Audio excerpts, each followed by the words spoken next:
Part time lecturer నుంచి ఈ స్థాయికి వచ్చానంటే కేవలం హార్డ్ వర్కేనని రాష్ట్ర పురపాలక శాఖ మంత్రి పొంగూరు నారాయణ అన్నారు.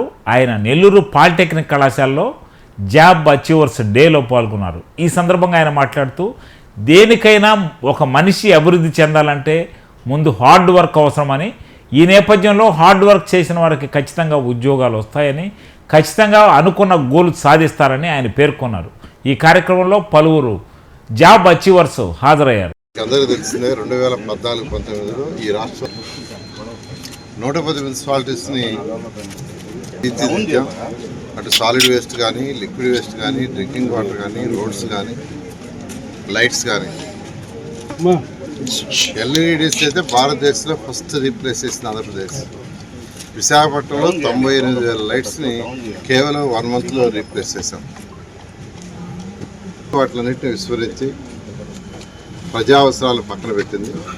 అయితే మళ్ళీ ఈ ప్రభుత్వ రంగాన్ని ఇప్పుడు గ్రీన్ కార్పొరేషన్ ద్వారా రాష్ట్రంలో ఉన్న ఇప్పుడున్న 123 మున్సిపాలిటీస్ని స్వచ్ఛ భారత్లో భాగంగా తీర్చిదిద్దమని ముఖ్యమంత్రి గారు ఆదేశించడం, దాని మీద ఈరోజు అన్ని కాన్స్టిట్యున్సీలో ఈరోజు పార్కులను టేకప్ చేసాం. పార్కులు కావచ్చు, లేదా వాటర్ పాయింట్స్ కావచ్చు. ఈ నేపథ్యంలో నెల్లూరు నుంచి నేను కంటెస్ట్ చేశాను. అయితే 14-19లో దాదాపు అన్ని పార్కులు పూర్తి చేశాం దాదాపుగా. అయితే అవన్నీ మెయింటెనెన్స్ పక్కన పడేయటం వల్ల అవన్నీ ఆల్మోస్ట్ జిమ్ ఎక్విప్మెంట్ పోయింది, ప్లే ఎక్విప్మెంట్ పోయింది. అయితే లాస్ట్ 2 వీక్స్ 46 పార్కులు, ఇప్పుడు 46 ఉన్నాయి. 46లో దాదాపు 40 పార్కులు తిరిగేశాను. నాతోటే అధికారులు, ప్రజాప్రతినిధులు మార్నింగ్ 5 నుంచే స్టార్ట్ చేశారు. ఇంకొక 6 పార్కులు, ఒక 6 స్కూల్స్ ఉన్నాయి. వాటిని కూడా ఈరోజు కంప్లీట్ చేయాలని మార్నింగ్ నుంచి మొదలుపెట్టి అందరూ తెలుస్తున్నారు. ఇక్కడికి వచ్చాకే ఈ పార్క్ శ్రీరామ్ నగర్ పార్క్, చక్కటి పార్కు. పార్కు పక్కనే 2 మంచి సైట్స్ ఉన్నాయి.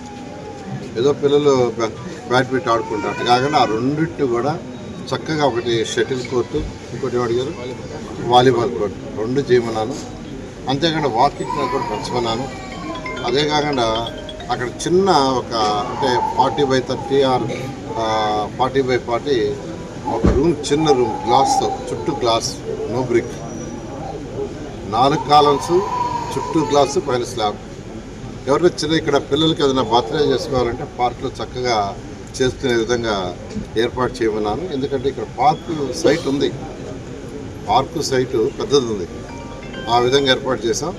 అదేవిధంగా ఒకటి అందరికీ చెప్పేది, అండర్గ్రౌండ్ డ్రైనేజ్, డ్రింకింగ్ వాటర్ కానీ, అండర్గ్రౌండ్ డ్రైనేజ్ కానీ ఈ బడ్జెట్లో యాక్చువల్గా ఫండ్స్ ముఖ్యమంత్రి గారు ఇస్తున్నారు.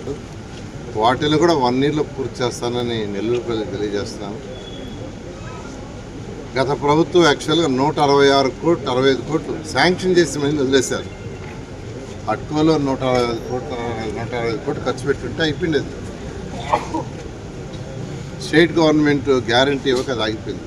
అయితే ఇప్పుడు మన ముఖ్యమంత్రి గారు యాక్చువల్గా దానికి వల్ల గ్యారంటీ ఇస్తున్నారు. అది కూడా పూర్తి చేస్తున్నారు. అది కాకుండా ఎన్టీఆర్ సుజల పథకం ఒకటి తీసుకొచ్చాం. ఎన్టీఆర్ సుజల పథకం కేవలం ₹2కి 20 లీటర్లు వాళ్ళే పట్టుకోవటం. సెన్సార్తో కార్డులు ఇస్తాం. ఆ కార్డు ఇస్తే దాంట్లో వాళ్ళు పే చేస్తే ₹2తో వాళ్ళు ఆడ పెడితే, కార్డు అడ్డు పెడితే 20 లీటర్లు వాళ్ళ యొక్క దీంట్లో పడుతుంది. అలాంటి సిస్టము నెల్లూరు మొత్తాన్ని తీసుకొచ్చాను. 54 డివిజన్లు తీసుకొచ్చాను. దాన్ని నిర్వహణ చేశారు. ఇప్పుడు అవి చూస్తే ఒకటే డబ్బా ఉంది. దాన్ని కూడా వీలైనంత తొందరలో, వీలైతే రేపు 15వ తేదీకి, ఏప్రిల్ 15 కిందకి ఎండాకాలం వచ్చేసింది. ఏప్రిల్ అయిపోయిన తర్వాత, మే అయిపోయిన తర్వాత అందులో ఏప్రిల్ 15కి చేయని ఆదేశించాను అధికారులకి. అది కూడా చూశాను ఇవాళ. దాని మీద కూడా వచ్చేస్తున్నాం. కాబట్టి నెల్లూరులో ఉన్న ప్రజలు, 54 డివిజన్లో ఉన్న ప్రజలు కేవలం ₹2కే చక్కటి మినరల్ వాటర్ని పట్టుకుని ఏర్పాటు చేస్తామని తెలియజేస్తూ, ఇది మళ్ళీ ముఖ్యమంత్రి గారితో మాట్లాడి రాష్ట్రంలో ఉన్న అన్ని మున్సిపాలిటీస్లో కూడా ఇలాంటి కార్యక్రమం తీసుకురావడానికి చేస్తాం.